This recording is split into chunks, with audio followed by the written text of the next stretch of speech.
Na osnovu odluke grada, svi građani koji duguju Infostanu moći će počevši od 1. juna pa sve do 31. septembra ove godine da potpišu ugovor o reprogramu dugova. Grad Beograd ponovo će izaći u susret svim korisnicima komunalnih usluga koji imaju zaostale obaveze i tako im omogućiti da plate dug po veoma povoljnim uslovima. Sam reprogram startuje 1. juna i trajeće do kraja septembra, kada se zvanično završava i za sada su najave da on neće biti produžavan, tako da će to biti krajnji rok.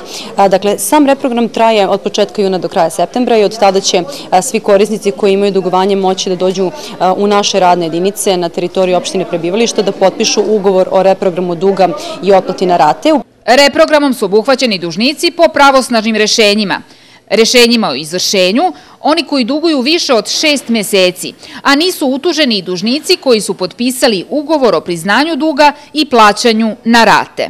U pitanju je glavni dug sa obračunatom kamatom i sudskim troškovima, odnosno troškovima izvršitelja, ali u zavisnosti od broja rata i dinamike otplate zavisi i mogućnost otpisa.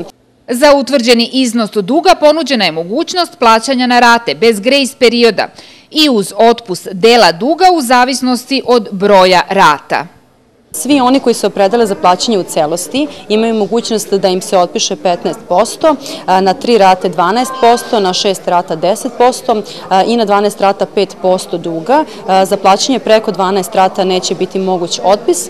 Za izmirenje duga većeg od 200.000 dinara ponuđena je mogućnost otplate do 60 rata. Grad Beograd preporučio je javnim preduzećima i dodatne stimulativne mere za redovne platiše.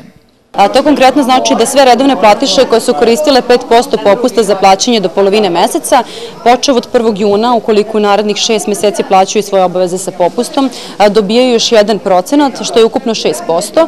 Za plaćanje u narednih 12 meseci, počev od 1. juna, oni će dobiti i još 1% popusta, što je ukupno 7% popusta. Ovo jeste dodatna stimulativna mera u vidu subvencije za redovne platiše i znak zahvalnosti za uredno plaćanje računa i naravno njima će olakšati jer će im ostvariti uštedu u kućnom budžetu. Iz Infostana poručuju da će ovim reprogramom znatno olakšati otplatu dugovanja svim građanima koji im duguju, dok će redovne platiše dobiti stimulativni popust.